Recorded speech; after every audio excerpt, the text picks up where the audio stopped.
নবী আবার বলেন ইন্নার রুকা নিশ্চয় চারফুক করা ওয়াত্তামাইমা তাবিজ ঝুলানো ওয়াত্তিওয়ালাতা প্রেমের জাদু শিরকুন শিরকের আরেকটি উদাহরণ আমি দিই। তাবিজ ঝুলানো লাল সুতা বাঁধা, লাল সুতা বাঁধা তারপরে মানজার ভাই মানজার এগুলো সব শিরিক আসল লাগতেছে তাই না? তাবিজের ব্যাপারে একটু ব্যাখ্যা হবে। মানজার বাইটা এটা শিরিক হতে পারে, আপনাদের বিশ্বাস হাতের মধ্যে সুতা বাঁধলে শিরিক হতে পারে। তাবিজ বাঁধলে কিভাবে শিরিক হবে? আমাকে হুজুর ভাই তো তাবিজ দেয় জানা নাই, হ্যাঁ একটু ব্যাখ্যা বুঝবেন। বিশ্ব নবী জনাব মুহাম্মদুর রাসূলুল্লাহ সাল্লাল্লাহু আলাইহি ওয়াসাল্লাম হাদিসের মধ্যে জানাইয়া দিয়েছেন মান তাআল্লাকা তামিমান ফাকাদ আশরাকা। আল্লাহর নবী সাল্লাল্লাহু আলাইহি ওয়াসাল্লাম হাদিসের মধ্যে জানাইয়া দেন, হে আমার উম্মতেরা রে, মান তাআল্লাকা তামিমা, তোমাদের মধ্য থেকে যে ব্যক্তি তাবিজ ঝুলাইলো সেই ব্যক্তি আমি আল্লাহ রাব্বুল আলামিনের সাথে, সেই ব্যক্তি আল্লাহ তাআলার সাথে শিরক করলো। বিশ্বনবী জনাব মুহাম্মদুর রাসূলুল্লাহ সাল্লাল্লাহু আলাইহি ওয়াসাল্লাম অন্য আরেকটি হাদিসের মধ্যে জানাইয়া দিয়েছেন ইন্নার রুকা ওয়াত্তামাইমা ওয়াত্তিওয়ালাতা শিরকুন।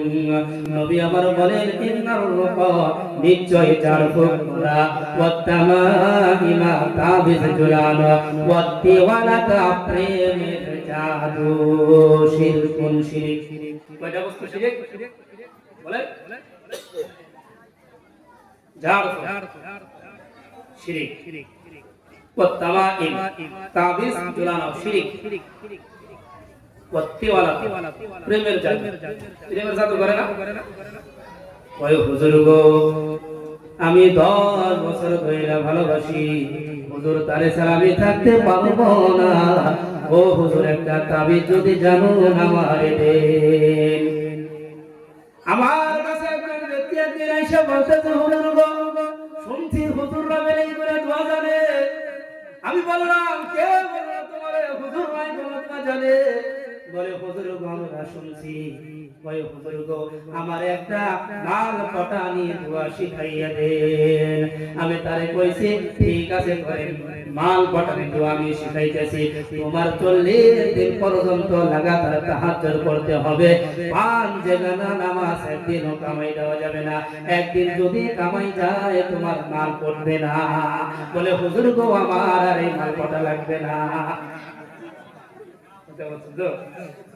প্রেমের জাদু, জাদু আছে, জাদু শিরকি জাদু।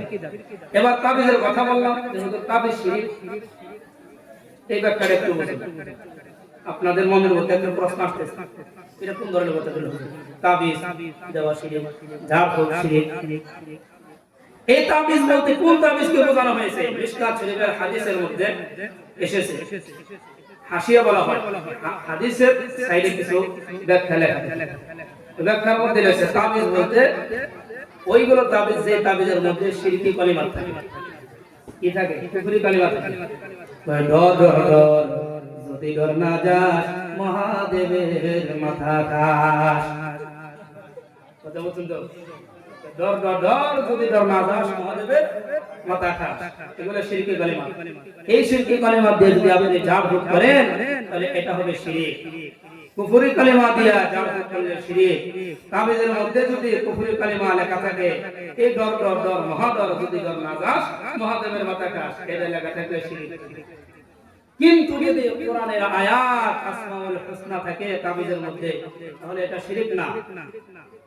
যার যদি আপনি সূরা নাস পড়ে দেন, সূরা ফাতিহা পড়ে দেন, কোরআনের কোন একটি আয়াত পড়ে দেন, তাহলে এই যার ফুক শিরক নয়, এটাই ইবাদত। কথা বুঝাইছে? তাহলে কোন তাবিজ শিরক? যে তাবিজের মধ্যে কুফরি কালিমা থাকে, কুফরি শব্দ থাকে, শিরকি শব্দ থাকে, ওই তাবিজ শিরক। তো হাদিসের মধ্যে যে তাবিজের কথা উল্লেখ করা হয়েছে এটা হচ্ছে ওই তাবিজ যে তাবিজের মধ্যে শিরকি কালিমা থাকে। আরবের জামানায় নবীজির যুগে আরবের লোকেরা এই শিরকি কালেমা দিয়া কুফরি কালেমা দিয়া তারা এই তাবিজ ঝুলাইতো। নবীজি সেই তাবিজের কথা বলছে যে এরকম তাবিজ ঝুলানো শিরক, এরকম জারফুক শিরক। বুঝাইছে তো? হ্যাঁ।